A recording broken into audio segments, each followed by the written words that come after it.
Welcome to part 2 of this Simply Cracking Good Stories introductory workshop.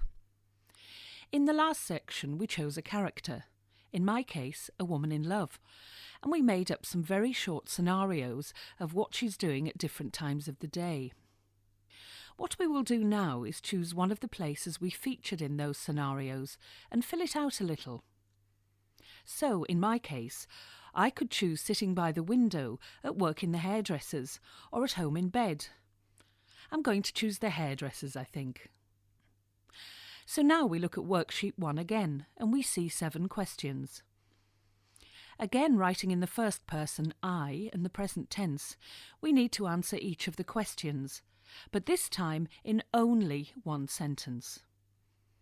So let's look at question 1. What is the first thing you see in this place? I'm a hairdresser and always standing in front of a mirror, so I'm going to write, I look into my own eyes. Question 2. What can you smell? I can smell cheap perfume, expensive perfume, and a slight burning. Question 3. What's above your head? This one takes a bit of thought.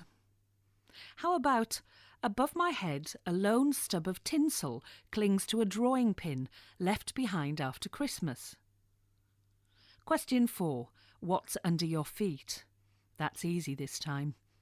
Under my feet are the gathering curls of 100 haircuts. Question 5. What can you hear in the distance? I can hear the number 26 bus outside the window. Question 6. You're holding something in your hand. What is it? You can choose to go for something unexpected when you answer these questions, or you can keep it simple. I'm going to go for the obvious answer here. In my hand is a hairdryer, the source of the burning smell. And finally, question 7. Where are you going later? After work, I am going to Spanish class. So if you're just watching through this tutorial at the moment, keep watching. But if you're doing the worksheet as we go, pause the video now and take 10 minutes to answer those questions. OK, so now it's time to start creating the first draft of our story.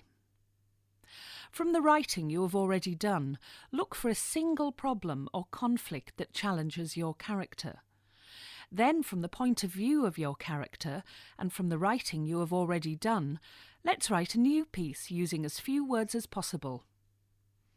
If you like, there are some ideas you can try out on the worksheet.